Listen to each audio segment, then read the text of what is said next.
weekend that people are trying to spin as this enormous win, that it was actually going to eke out maybe break even or maybe even make a little bit of money because it had good word of mouth, it had good critic buzz, and it seems genuinely like people that watched it enjoyed it.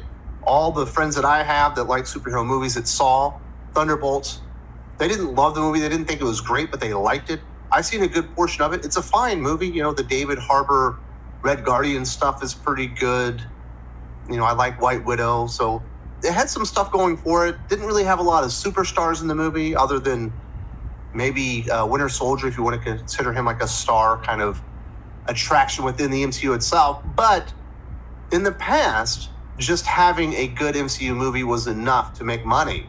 And that apparently is not the case. And I say this is hitting rock bottom, and I can see people taking offense to that or being like, nah, the Marvels is rock bottom because it lost so much money. But everybody knew the Marvels was going to lose money. It was mired in controversy for like a year. They had to do a lot of reworks with it. Nothing was ever working out. And I think everyone knew that one was going to bomb. I don't think Thunderbolts had to bomb. And if this had come out 3 or 4 years ago, it probably doesn't, because the MCU was just in a different place and had a different reputation with fans.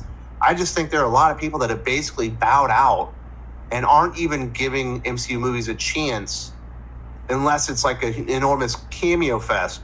Because the last 3 big successes that the MCU have had are Spider-Man No Way Home, obviously coming right off the heels of Endgame, all the cameos from the Sony Spider-Man universe movies coming in. You get the 3 Spider-Men, Doctor Strange, the Multiverse of Madness, that had all the cameos, not so much outside of Professor X of characters from other universes, but all those cameos from people that they wanted to see playing characters that we hadn't seen, most notably John Krasinski, I guess, is Reed Richards, although there was Black Bolt in there as well.